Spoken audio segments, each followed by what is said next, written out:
Dili tanan. Ang atong takna karon 33 minutos nang milabay sa alas 9. It's time for Top of the Morning News Bites. These are the latest headlines sa atong mga news outfits all over the country and also, of course, more importantly, here in Cebu. Ang headlines karong buntaga sa atong mga national news outfits, media outfits like TV stations and newspapers.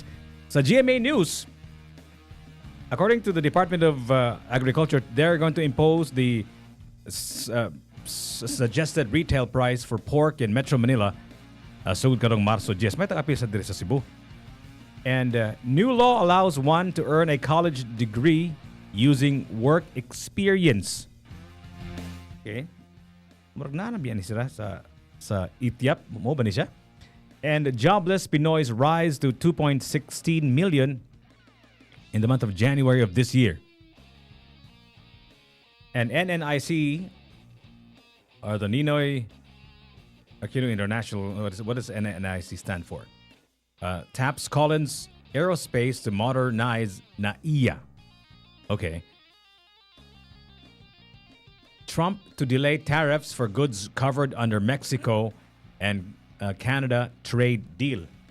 O kining giistoryahan sa kalibutan karon kaning tariffs ni newly elected President Donald Trump. Very divisive issue. And Donald Trump weighs in on revoking legal status for 240,000 Ukrainians. Here's the latest headlines sa ABS-CBN News. PhilHealth CEO inilatag ang plano para mapabuti ang serbisyo ng ahensya. And NEDA says it's expanding global trade ties that will help future-proof the economy.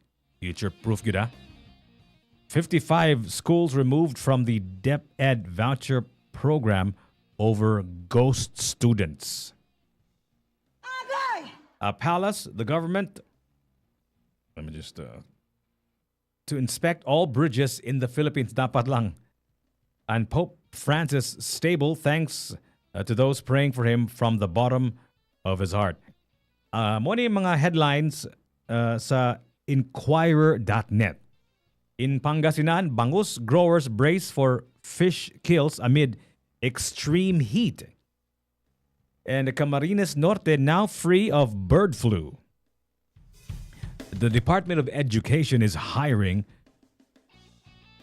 7,000 contractuals for non-teaching jobs.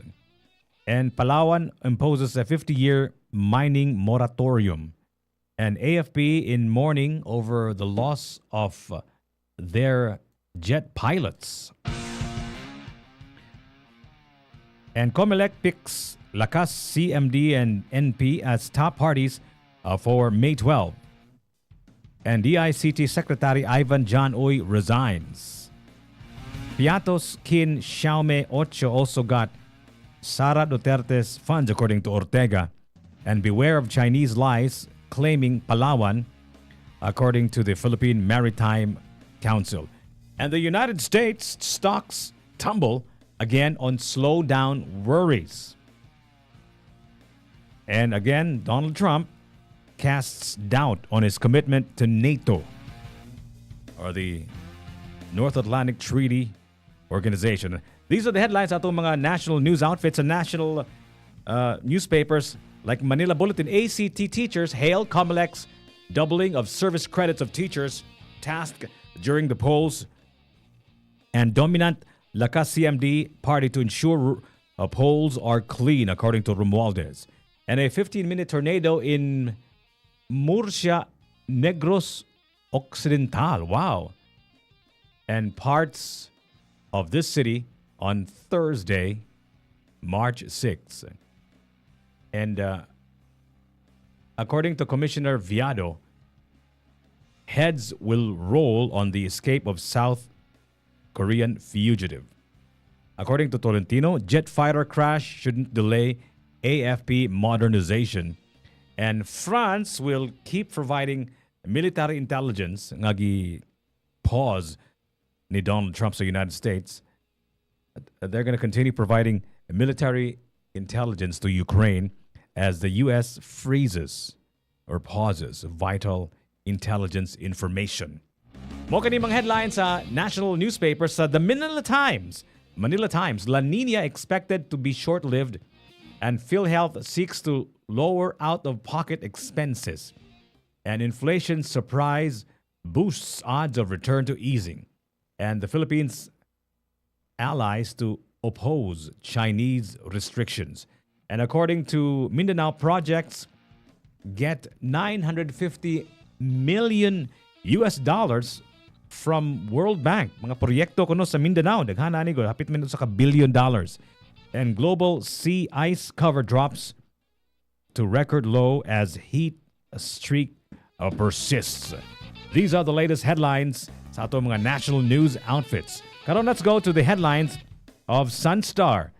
Tomas slams Gwen's 93-1 loan ultimatum. O kanang headlines sa Sunstar. A former Cebu City Mayor Tomas Osmeño has criticized the provincial government's ultimatum for the 93-1 occupants to comply with the Pag-ibig Fund housing loan application, calling it a scam and a show for the May 2025 elections. During a press conference on Thursday, March 6, Osmeña and City Councilor Nestor Archival assured leaders of the 93-1 Homeowners Association that Gov. Gwen Garcia's final notice was a bluff and a form of intimidation. Garcia signed the memorandum last Monday, March 3, stating that the failure to complete the Pag-ibig Fund housing loan application this Friday, March 7, that's today, would mean forfeiture of the opportunity to avail of the program. Any remaining unprocessed application beyond this date will no longer be entertained, Garcia said in the memorandum, adding that the province would exhaust all legal means to protect its property.